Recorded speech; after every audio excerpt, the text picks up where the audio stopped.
All across our workspaces, and especially since the pandemic, a lot of people have been migrating from their traditional jobs into roles that better reflect their values and their sense of purpose. For this month's video, I've been speaking to Dan Short, Barry Forsythe and Vicki Haverson on what purpose means to them individually and also in the context of career development, organisational management and leadership. When you're thinking about your own career, how has understanding your purpose shaped the direction that you've gone in professionally yourself?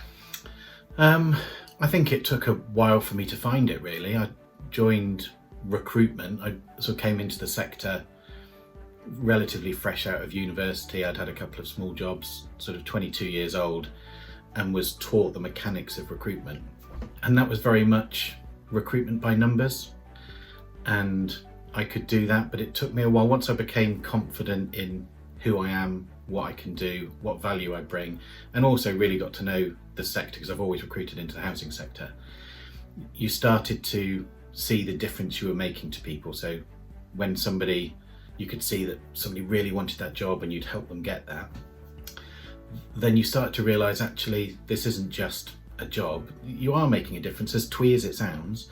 And so I wanted to chase more of that buzz, the buzz that you get from helping somebody. So I've kind of always held that in the back of my mind, and it's kind of done me well, I suppose. I don't think that I do things the same way as everybody does. You know, I'd like to think I try and make it a bit more personal, and you know, I hope that comes through. Why would you say it's important for people at any stage of their own careers to define their sense of purpose?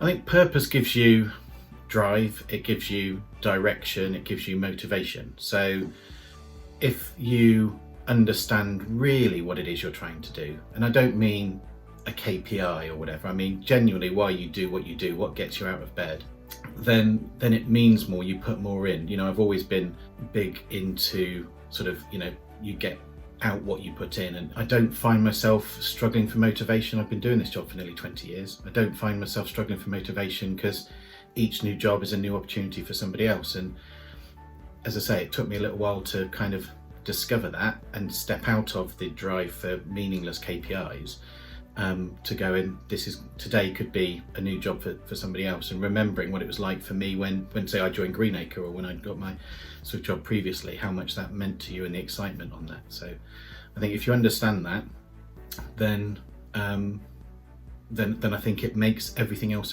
so much easier.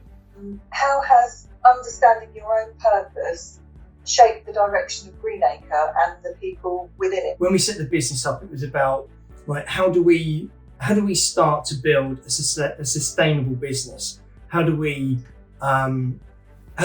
slowly grow it organically and make it fit for purpose for the future?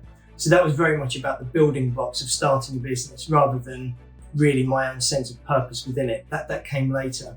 I suppose as we matured, as we started to grow and take a few more people on, it gave us a little bit more space to think about that, about how our individual roles connected to the business and what were our strengths individually and collectively, and then what kind of impact are we having.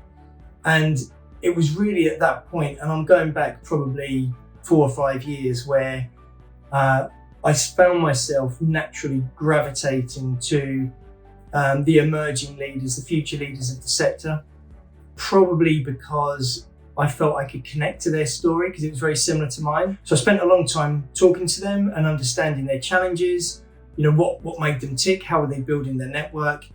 And I started to really pay attention to how they were developing themselves and how their organisations were or weren't developing them into that kind of next generation of leader. So it was a real interest of mine. I could connect to their story, and there was clearly a space in the market for another leadership program that was tailored to the needs of this particular group.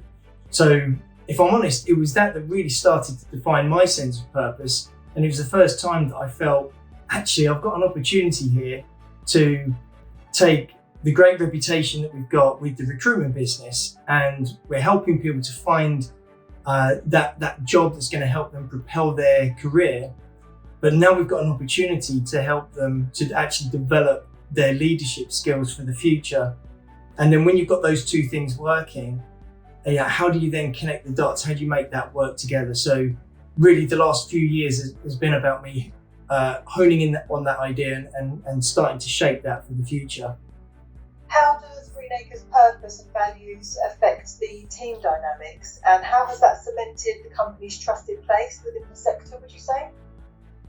Yes, that's a really good question. The last 2 years, I'll be really honest, has been very difficult. And just like with every business, it's where you've spent a long time building a culture and a set of values that people buy into in an office environment where you're able to connect, you're able to spend a lot of time with people, really get to know them, train people, develop them, reward and recognise. When you build a culture that you feel really comfortable with, and then all of a sudden it's kind of ripped up, and you're then trying to transition that into more of a hybrid way of working. And I know a number of organisations have really struggled with that, and I think what we've done is find new ways, with your help, I will say, Alma, to communicate more effectively with each other, to connect, just so that we don't rely on going back to how it was, that we can keep the good stuff, but actually modernise. And now what does that mean for us as a in the future kind of direction? So where are our values tie into that? Well, we've had a set of 5 values from probably anywhere from year 2 or 3 that meant something to us. So we've got trusted partner, achievement, teamwork, honesty, and quality.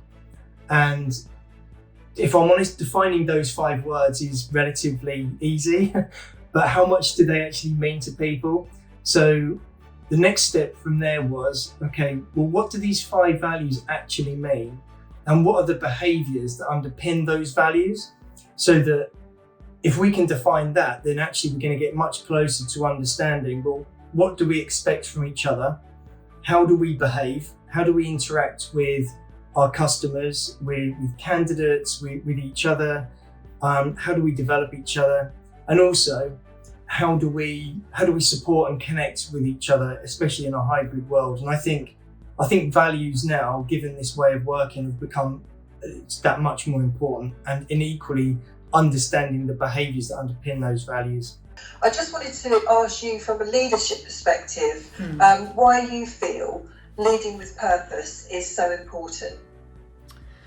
So I think it's really easy to do the tactical bit and skip right to the tools and the agreements and who's going to do what and who's accountable for what.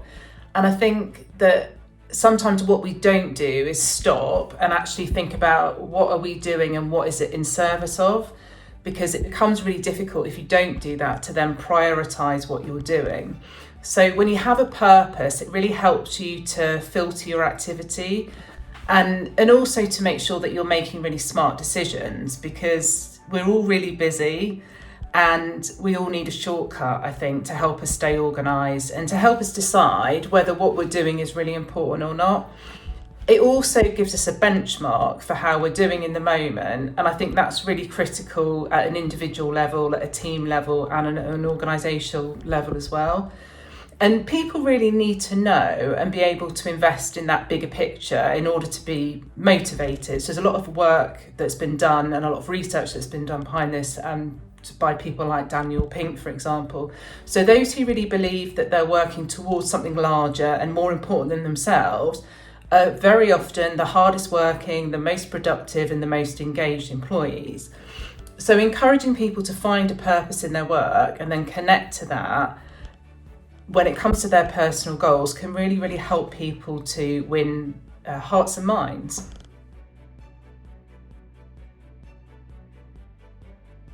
In the workplace, we have lots and lots of conversations about how, yet we often don't connect it to the why we're asking people to do something. And it really is that clarity that can really help people with their purpose. And it really helps them to feel more secure and more resilient. And particularly when we're going through times of uncertainty, or upheaval in an organisation. So to use some of the words from Daniel Pink is that we need to have fewer conversations about how and more conversations about why in the workplace.